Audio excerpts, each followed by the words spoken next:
저혈압은 치료 방법이 특별히 없다고 하던데요. 짜게 먹고 운동을 꾸준히 하는 것 말고는 방법이 없대요. 과연 그럴까요?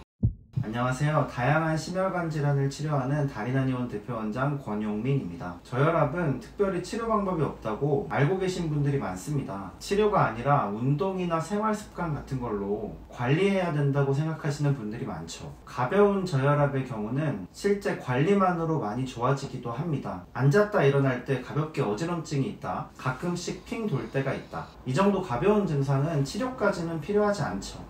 하지만 문제는 저혈압 증상이 심한 분들입니다. 하루에도 몇 번씩 실신할 것 같은 느낌으로 어지럼증, 두근거림 등이 있고, 그로 인해 일상생활이 힘든 분들도 계십니다. 증상이 이 정도로 심한데도 치료를 받으려고 하시는 분들은 매우 적습니다.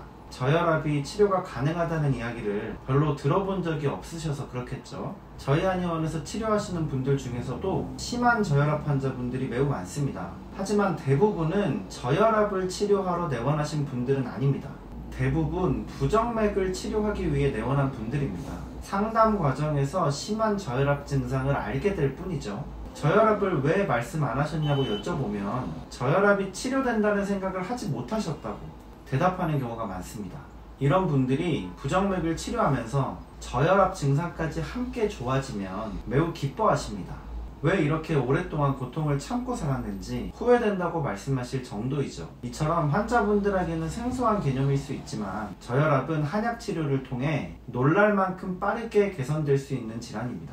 오늘은 저혈압으로 고민하시는 분들을 위해 한의사인 제가 저혈압을 어떻게 진단하고 치료하는지 설명드려 보려고 합니다. 한의학에서는 매우 오래전부터 저혈압 증상을 치료해 왔습니다. 다만 과거에는 혈압이라는 개념이 없었기 때문에 저혈압이라는 단어를 쓰지 않았던 것 뿐이죠. 저혈압으로 고통받는 분들이 호소하시는 증상은 매우 다양합니다. 정리해보면 다음과 같습니다. 어지럼증, 멍함, 눈앞이 캄캄해짐, 귀 먹먹함, 실신 등 두면부 증상, 가슴 두근거림, 답답함, 숨참 등 가슴 부위 증상, 전신쇠약, 소화불량, 식은땀, 부종 등 전신 증상 등등이 대표적입니다. 한의학에서는 이러한 증상들을 하나하나 구분하여 원인을 모색했습니다. 그렇다면 위 증상을 모두 포함하는 저혈압에 대한 원인을 어떻게 정리해 볼 수 있을까요? 위 증상들을 모두 포함하는 한의학적인 개념이 있습니다. 바로 기허하함이라는 개념입니다. 한의학적인 용어라서 생소하시죠? 제가 쉽게 풀어서 설명드리겠습니다. 기허하함이라는 한자를 풀면 기운이 허약해서 아래로 가라앉은 상황이라고 이해할 수 있습니다.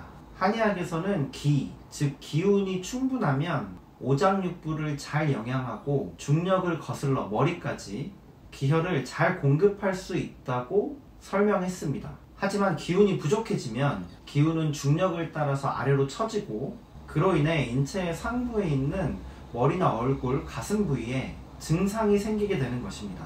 저혈압 증상이 머리와 가슴에 가장 많이 나타나는 이유가 바로 이것입니다. 따라서 저혈압을 치료하는 한약은 기운을 보충하고 처진 기운을 끌어올려주는 약이 되어야 합니다. 전형적인 처방은 일반인들에게도 많이 알려져 있는 보중익기탕입니다. 보중익기탕은 기허하함의 상황에 가장 많이 쓰는 대표적인 처방이죠. 그럼 모든 저혈압 증상에 보중익기탕을 처방하면 모두 좋아질 수 있을까요? 실제 치료는 생각보다 그렇게 간단하지는 않습니다. 보중익기탕만을 처방했을 때는 생각보다 저혈압 치료에 효과적이지 않은 경우도 많습니다. 왜 그럴까요? 환자분들 간의 차이를 고려하지 않았기 때문입니다. 기운이 허약해서 처진 상황과 함께 환자분들마다 혈액 부족, 신정 부족, 감기울결 등 다양한 부가적인 원인이 있기 때문입니다. 따라서 환자분들 한 분 한 분의 몸 상태에 맞게 보중익기탕에 더해서 처방해야 확실한 효과를 볼 수 있습니다. 그럼 실제로 임상에서 저혈압을 어떻게 치료하고 좋아지는지 제가 치료한 환자분을 사례로 설명드려 보겠습니다. 30대 여성분이 심방세동 치료를 위해 내원하셨습니다. 환자분은 20대 초반에 처음 심방세동을 진단받았습니다. 항부정맥제를 복용하면서도 계속 심장이 두근두근하고 답답했습니다. 항상 체력이 약하고 붓기도 하며 설사도 잦았습니다. 맥을 잡아보니 맥이 매우 가늘고 약했습니다. 혈압을 여쭤보니 수축기 혈압이 항상 80대가 나올 정도로 심한 저혈압이라고 하셨습니다. 심방세동도 문제지만 혈압이 이렇게 낮으면 항상 기력이 떨어지고 어지러울 수밖에 없습니다. 이분의 경우는 지속성 심방세동이기 때문에 심방세동으로 인한 증상을 개선하고 혈압을 높이는 것을 목표로 치료를 시작했습니다. 환자분은 6개월 만에 심방세동으로 인한 증상이 모두 소실되고 혈압도 크게 올라 치료를 종료할 수 있었습니다. 다음과 같은 치료 경험담도 남겨주셨죠. 네, 오늘은 저혈압 치료에 대해서 한의학적인 진단과 치료를 설명드려 보았습니다. 누누이 말씀드리는 부분이지만 보약이라는 개념은 한의학에만 있는 특별한 치료 방법입니다.